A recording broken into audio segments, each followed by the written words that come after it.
السلام عليكم ورحمة الله وبركاته. ازيكم حبايبي؟ عاملين ايه؟ يا رب تكونوا بخير وبأحسن حال. نصلي على النبي. اللهم صل وسلم وبارك عليك يا حبيبي ويا سيدي يا رسول الله. النهاردة ان شاء الله معانا روتين كده حلو جدا جدا، اتمنى يعجبكم. عايزاكم كده تنزلوا تحت في الكومنتات تصلوا على النبي، وكمان تحطوا لايك حلو للفيديو. انا عارفه ان انا لما بطلب منكم اللايك انتوا بتكونوا ناسيين، فربنا يا رب يجبر خواطركم ويسعدكم جميعا يا رب، ويرزق كل واحد باللي بيتمناه يا رب العالمين. النهارده معانا بقى كده هننضف للطيور، وهنعمل اكلتين حلوين وسهلين جدا جدا، وهنعمل حاجة حلوة قوي من الحلويات الجميلة اللي تعملوها في العيد كده، ترطب على قلبنا في الحر الموت اللي احنا فيه ده. يلا بينا بقى صلى على النبي كده ونبدأ الفيديو بتاعنا.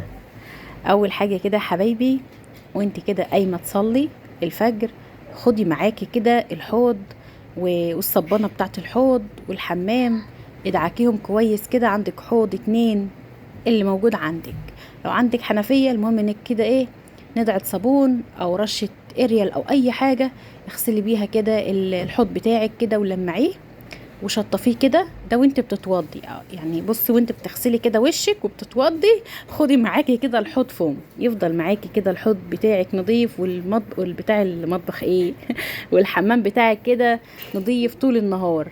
وما تفضليش بقى تقولي ايه ده انا لسه ما مسحتش الحمام، ده انا لسه ما عملتش ما اعرفش ايه. لا يا ست الكل، اعملي يعني وانت مثلا بتتوضي نضفي الحمام، وبعد كده توضي واطلعي روحي صلي. طيب انا دخلت على المطبخ، بصي يا بنات، الحاجه اللي ما بتتعملش وانتي فاكراها، او يعني المفروض انها تتعمل وما عملتهاش، صدقيني مش هتتعمل خالص. بعد كده دخلت على الحوض التاني، الحوض ده جنب الغساله وهو نظيف، يعني اصلا انا ما بستخدموش خالص، تمام. فانا بقى كان مطرب كده، فانا مسكت فوطه مبلوله شويه كده، يعني نص بله كده يا بنات، ومسحت بيها الحوض والحنفيات بقى والخلاط بتاع الغساله، والغساله ذات نفسها اصلا من بره، والغساله اصلا كانت شغاله على دوره وبس. بعد كده بقى نزلت بقى كده ايه عشان نشوف البطابيق بتاعتنا البط الصغير بتاعنا. طبعا انتوا عارفين ان انا جبت بط بكيمي اللي هو البط البلدي بتاعنا. جبت 20 بطة، وانا كان عندي اصلا 7 بطات البطة السودانية مطلعوهم. فنزلت بقى ياسمينة معايا لان مفيش حد كان فوق يعني يقعد بيها، وجوزي بقى كان طول الليل بقى كان في سوق وكده. انتوا عارفين ان ده موسم، يعني موسم المواشي بقى والاضحيات والكلام ده كله، ربنا يعينه يا رب ويرزقه. وكان لسه راجع، يعني بصوا كان لسه راجع دلوقتي وعايز ينام. فقلت بقى ايه، هنزل ياسمين عشان ما تعيطش او تعمل صوت وكده، اكون انا بقى علفت الطيور وقعدت شويه مع البط كده عشان يشم نفسه، واكون انا كنست الاوضه بتاعته والكلام ده كله، وايه عما هو يكون نام يعني. بصوا بقى هنا، نزلت ياسمين الشارع وقعدتها هنا، هي اول مره بقى تشوف البط والكلام ده كله، فكانت مستغربه وعايزه تقوم تجري عليه ترفس برجلها وايديها. جبت بقى كده العلب او الاطباق بتاعه البط وحطيتهم في الشارع. وهحط بقى العلف. طبعا انتوا عارفين ان البط ده بيتعلف علف محبب ناعم وهو لسه صغير، وبعد كده لما بيكبر شوية بنجيب بقى اللي هو الخشن، اللي هو المحبب الخشن. هاتي بقى البركة، او مثلا شوفي بقى انت ايه، علف محبب بقى او القائد، يعني ده اسم العلف اللي هو المحبب ده. بتبقى طبعا شركات، وبحط له الميه وبس، هياكل بقى ويشرب. ولما انا بقى ايه اكون كنست الاوضه، عايزه اقول لكم ان انا، بصوا انتوا عارفين القش اللي جنب ياسمين ده، ده هنا كنت انا عامله عشه للبط اللي هو بتاع السنه اللي فاتت. فكان هنا طوب، فالطوب ده ابني لسه شايله يعني من حوالي اسبوع او من كام يوم. فانا هرجع بقى اجيب الطوب ده تاني واعمل له بقى عشه بره كده، واسيبه بره طول النهار يبقى بره ياكل ويشرب ويبلبط، لان هو في السن ده او في العمر ده البط ده عكاك قوي، يعني ممكن بصوا المخزن اللي هو فيه ينيله ميه. فانا هسيبه بقى في الشارع كده يبلبط براحته، وشويه كده هنزله الترعه. ان شاء الله بقى تابعوا معايا الفيديوهات كده، ان شاء الله بعد كده يعني هننزل بقى البط ده لما يجمد شويه، هننزله الترعه ويبقى يعني بياكل، وبعد كده ينزل يلعب في الترعه طول النهار، وبيطلع براحته ينزل براحته كده. المهم ان انا هعمل له عشه يعني يا حبايبي، الفيديو اللي جاي ان شاء الله. بعد كده بقى سبته كده ياكل ويشرب ويلعب، وانا دخلت بقى ايه على المخزن. قلت بقى اكنسه وانضفه. طبعا انتوا عارفين ان المخزن ده فيه الحمام. هو الحمام عندي مش كتير، ده هما حوالي 15 حمامة بس يعني.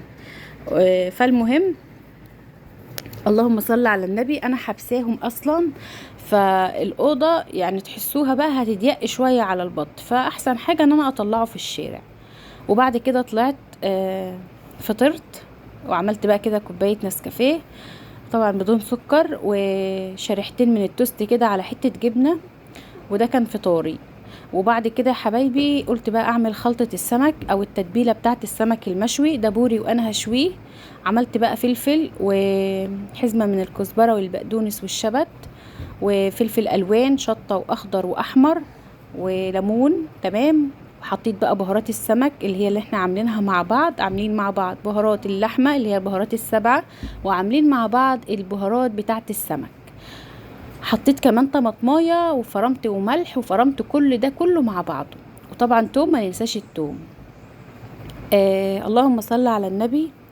بعد كده طبعا جوزي في اليوم ده قال لي انا مش عايز اكل سمك، يعني بيتعب منه ومش عايز ياكل سمك في الحر ده. طيب اعمل ايه؟ طلعت بقى حتة لحمة كده وقلت اعملها له في بصل. يعني بصوا بقى، اللحمة دي خطيرة خطيرة، تاكليها برز تاكليها بعيش، يعني بصي بقى براحتك. حطيت انا بقى هنا، قطعت اللحمة قطع صغيرة كده. وبعد كده جبت بصلاية حلوة قطعتها برضو جوانح بس مش رقيقة قوي، علشان يعني ما تتعجنش كده بسرعة. يعني انا برضو عايزة لما اجي اكل اللحمة يبقى فيه كده قطع من البصل. بعد كده عملت فلفل الوان احمر واخضر وقرن واحد شطة، عايزاها تبقى مشطشطة شوية بس مش كتير يعني. وحطيت بقى هنا بهارات سبعة وملح، رشة ملح بسيطة، ومعلقة واحدة سمنة بلدي. وبس كده هقلب كل ده مع بعضه وهحطهم على نار هاديه على البوتاجاز. احلى، بصي بقى، احلى طبق لحمه بالبصل كده تحفه يا بنات والله العظيم. انا كان عندي بقى كيلو من الحليب، آه كان مغلي وفي التلاجة بقاله يومين، فقلت بقى عايزه اعمل بيه حاجه حلوه. فقلت هعمل ايه؟ هعمل مهلبيه بالجيلي. طيب حطيت ايه يا سمسمه؟ حطيت سكر حسب رغبتك، وحطيت 3 معالق من النشا، وحطيت فانيليا. تمام كده. ودوق السكر براحتك. وحطيت كمان معلقه من الكريم شانتيه الخام، اللي هو الكريم شانتيه ده على المهلبيه بيديله طعم وقوام حلو جدا جدا. هقلب كله على البارد، طبعا الحليب ده بارد، هو مغلي بس بارد. تمام. هقلب كله بقى كده، وبعدين هاخده على البوتاجاز احطه على نار هاديه وايدي فيه لما يبقى مهلبيه.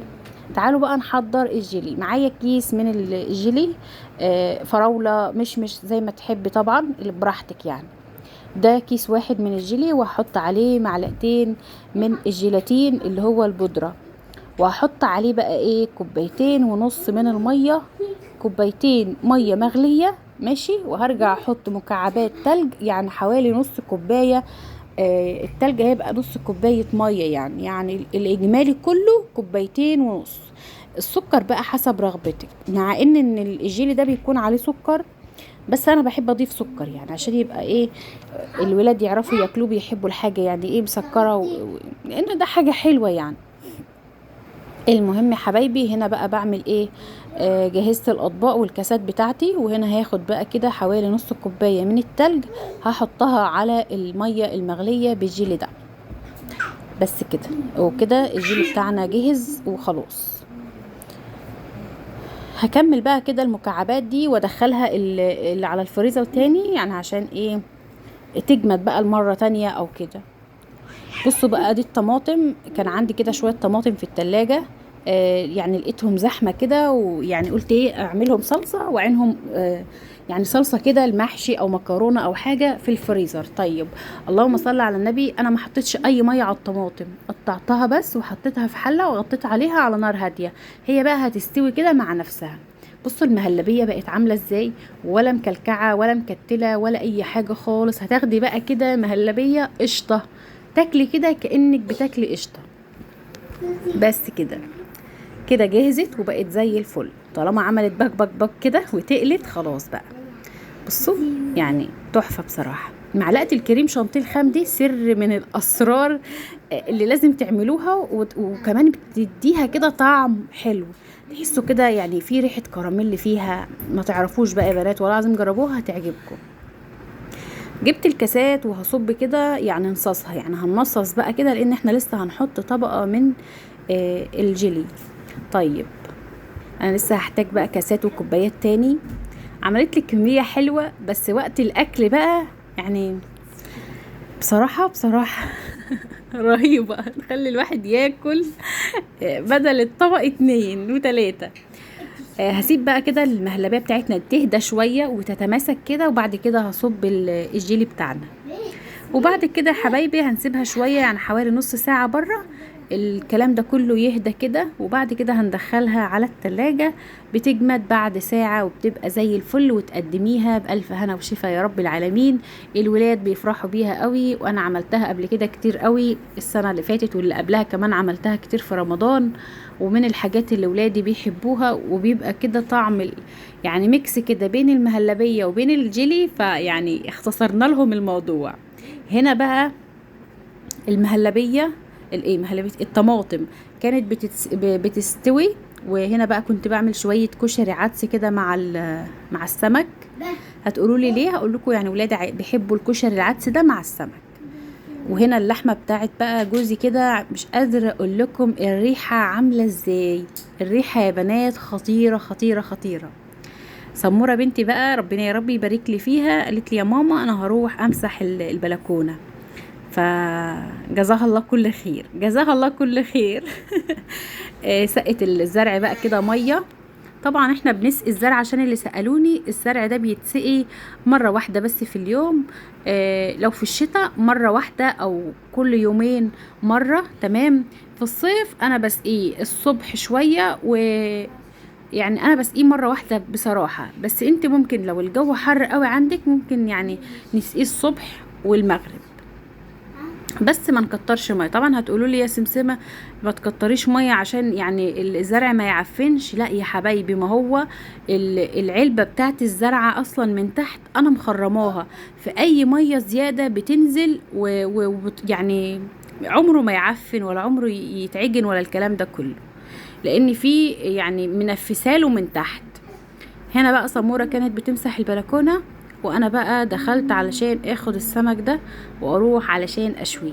طبعا انا كنت نقعاه في خل وليمون، وزي ما انتم شايفين كده هصف عليه، وهاخد بقى الدقة بتاعته وهروح اشويه تحت في الفرن بتاعي اللي تحت.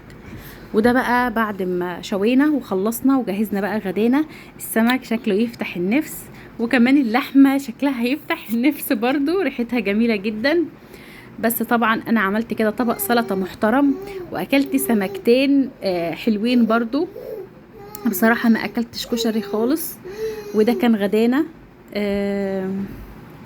وده بقى الطماطم، ودي الطماطم يا حبايبي بعد الغدا. طبعا انا سبتها لما سبتها بقى يعني عم اتغدى يعني، وبعد كده بالهاند بلندر كده وهي سخنه وبنفرمها. طيب لو انت ما عندكيش هاند بلندر ده بتفرميها على الخلاط، بس سيبيها تبرد تماما عشان الخلاط بتاعك ما يبصش يعني، وبتبقى ناعمه وجميله بالشكل ده. دي هستخدمها لاي مكرونه او لاي محشي. هنا بقى كنت بعد الغدا بعمل كوبايه الشاي الاخضر، نسيت اعملها قبل الغدا لان المفروض ان انا اشربها بعد الغدا على طول يعني. وهسيبها بقى تهدى شويه، وبعد كده بشربها زي الميه، لان الاطعمه دي بصراحه مش قد كده يعني، بتخلي الواحد يزهق. طيب المهم تعالوا بقى نجرب الحلويات الحلوه الجميله بتاعتنا دي، وبعد كده بقى نشرب الشاي الاخضر. الدايت راح في داهيه يا بنات، الدايت راح في داهيه. بصوا يعني انا مش هتكلم كتير، انا عايزاكم تجربوها وتقولوا لي يا سمسمة انت عندك حق في كل كلمة قلتيها عن عن بتاع المهلبية بالجيلي دي. بصراحة فظيعة فظيعة فظيعة.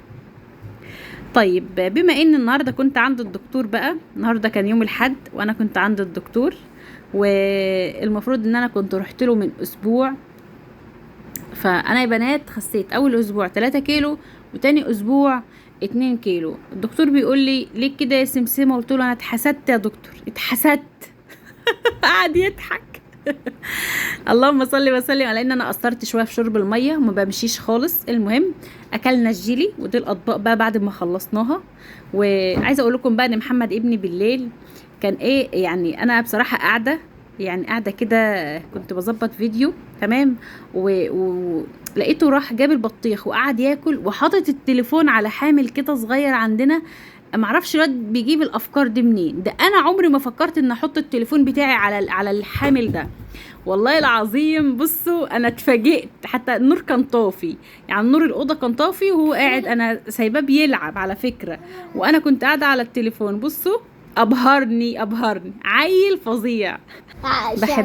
بحبكم في الله، يا رب يكون الفيديو عجبكم. لو عجبكم الفيديو ما تنسوش تحطوا لايك حلو، وكمان دعوة حلوة من قلوبكم. ربنا يسعد قلوبكم جميعا يا رب. جربوا بقى الحلويات المهلبية بالجيلي، وجربوا بقى كده ان احنا كده يعني نقوم الحاجه اللي عايزه تتعمل نعملها في وقتها. ما اقولش بقى مثلا ايه بعد ساعه هعملها، بعد بكره هعملها، والله عمرها ما هتتعمل وهتتكوم عليكي. بدل ما هتبقى حاجه بسيطه النهارده هتبقى حاجه هتخليكي تقعدي فيها يوم واتنين تظبطي فيها.